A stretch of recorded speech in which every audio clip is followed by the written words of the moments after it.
Hey there. Here in just a minute, I want to take you out to my backyard to a project I did earlier today that I think you might be interested in. I want to encourage you this holiday season, when you're with other family members or just friends, this is a perfect project to go out to the back shed, find some of those old bricks that have just been sitting there for years, bring them out and make a little rocket stove with me, made with very little more than just some used bricks. Don't go away.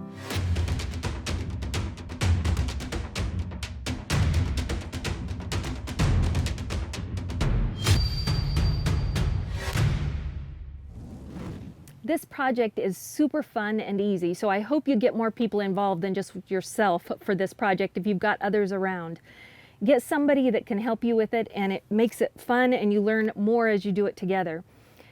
For this situation, you're going to need some bricks, and any bricks will do. They do not have to be fire bricks. They could be cinder block. They could be cement pavers that you use out in the garden, or even obscure in their different shapes. As long as they're all uniform together, you can probably figure out a creative way to make a little rocket stove.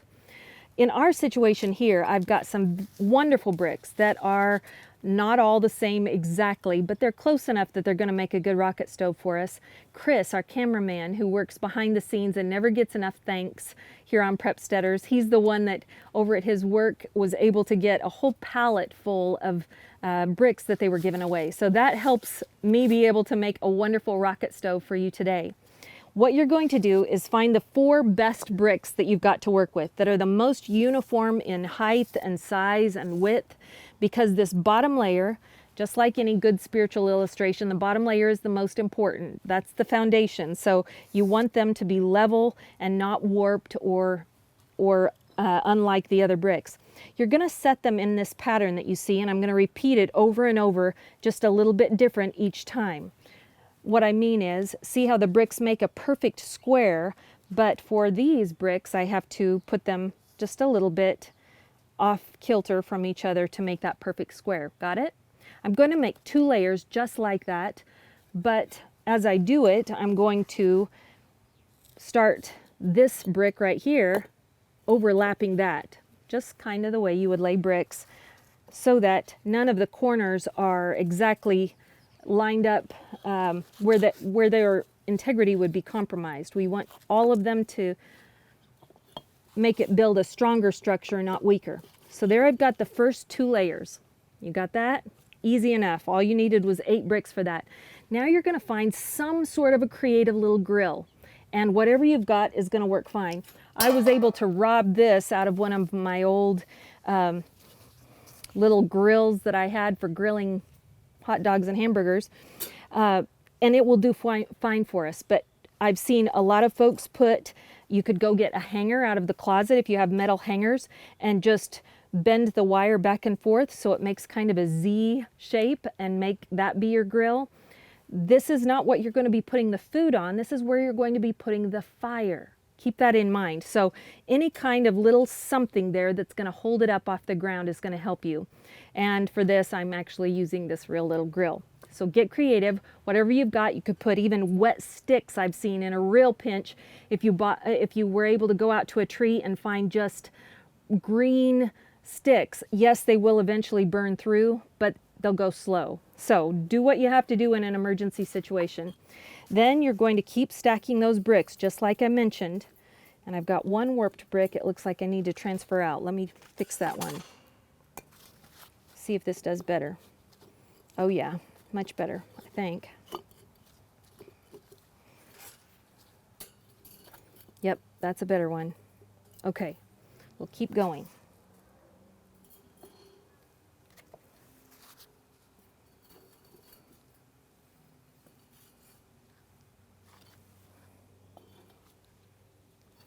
Now I'm going to build 3 more layers just like this.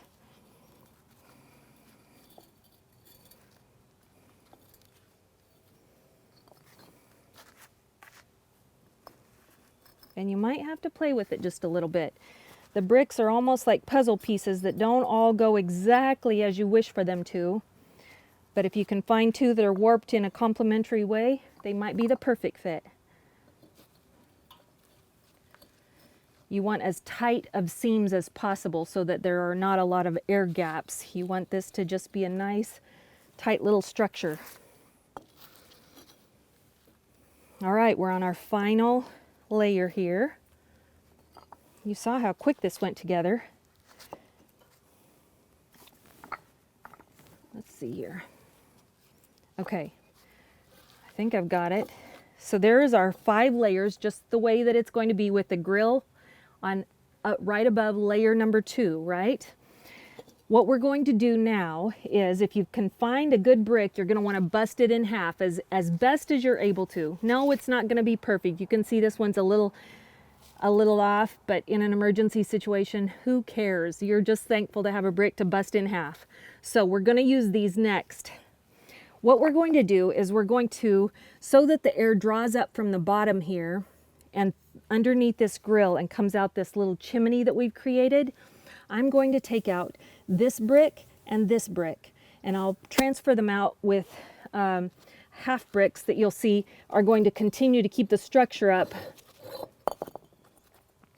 but will allow us to, see, we're already making a little spot there.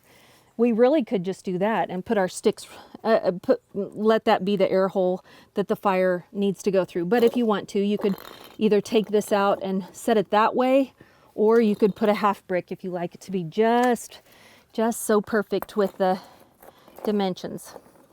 Something like that. All right, so now the air is going to draw up from the bottom. It's going to come through here. We're going to build the fire right on top of the little grill.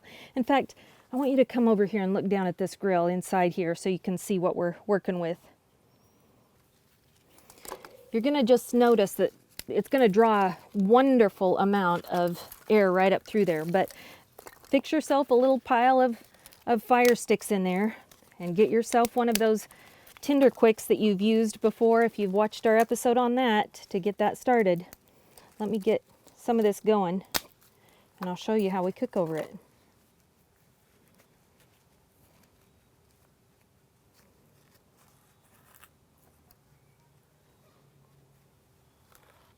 It's starting slow, but it's going to go just fine.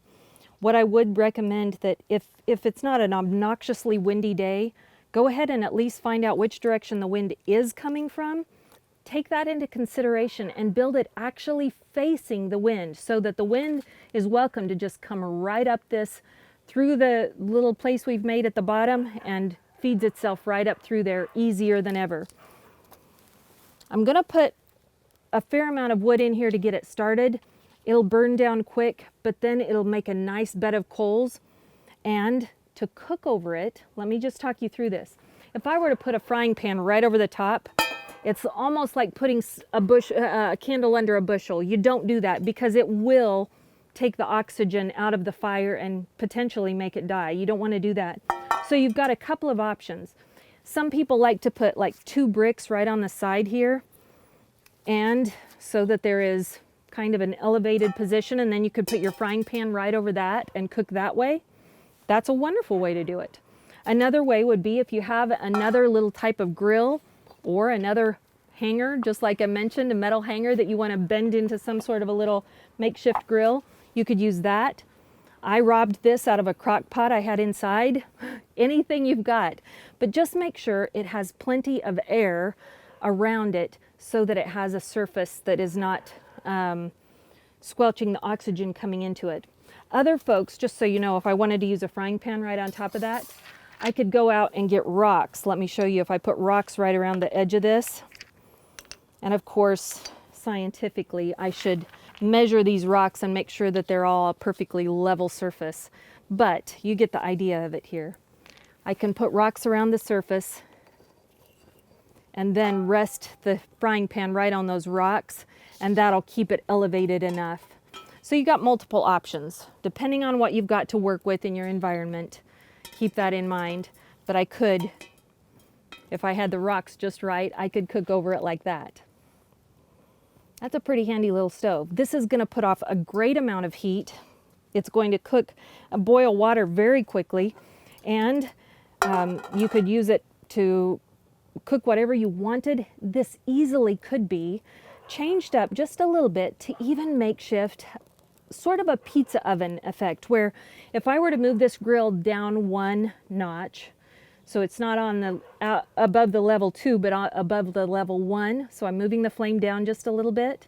And if I give another row of bricks up here at the top, I could, here in the middle, get myself a nice rock of some sort. I don't have the perfect one, or I'd show you, but if you have something that is about the width, but not fully the width of this front to back, you could technically make yourself a little shelf about 2 levels down, and then cover it on the top with another level, and force it to have a small chimney that's going to circulate that heat through to make a wonderful little baking surface inside of this. So it's not only a rocket stove, but I would call it like a little rocket pizza oven. If I can find the directions for that, I'll make sure I have a link down below so that you can see that for yourself and experiment. I don't have exactly what I need to make that happen today, or I would show you. All right, I've put my little griddle on here, and I went inside and grabbed some fillets to put over it with just a little bit of salt and pepper. These are going to be incredible over our little rocket stove. I will put these on. Listen to that. Lots of good heat. And if I needed more heat, I could even set that grill a little bit closer to the fire. Just make sure that you have lots of good air coming up from the bottom, coming up through the top, and you should be good to go. I hope you try and make one of these at home, and I hope you recognize how easy it is. I want to remind you that this is not something that you want to try to make for the very first time in an emergency situation. It's a fun project to do ahead of time, and you're going to learn a whole lot very quickly what works and doesn't work as you put this together. And even though it seems simple what I showed you today, it doesn't go together on the first try. I promise you, you need to work it out just a little bit before you remember how to do it when the stress and the pressure is on. All right, these are about ready to turn over, and I am going to turn them over. They smell amazing, and they're juicy. That one got a little dark. These are going to be fantastic though, and I could come out here afterward and make the rest of my meal. Mashed potatoes, I could boil tea over this. This could be a truly life-saving situation in the event of an emergency where all I've got are some bricks and some old grill or a hanger to work with or something like that. Think about it, make one of these for yourself, and share this video with somebody that you love to recruit to come over and play with you in your backyard and do something like this. Until I see you again though, I want to just encourage you, go out this week and find somebody that you can be a blessing to. And will you bless them? They need it more than ever. Our world needs it more than ever. Until I see you again though, God bless you. Bye for now.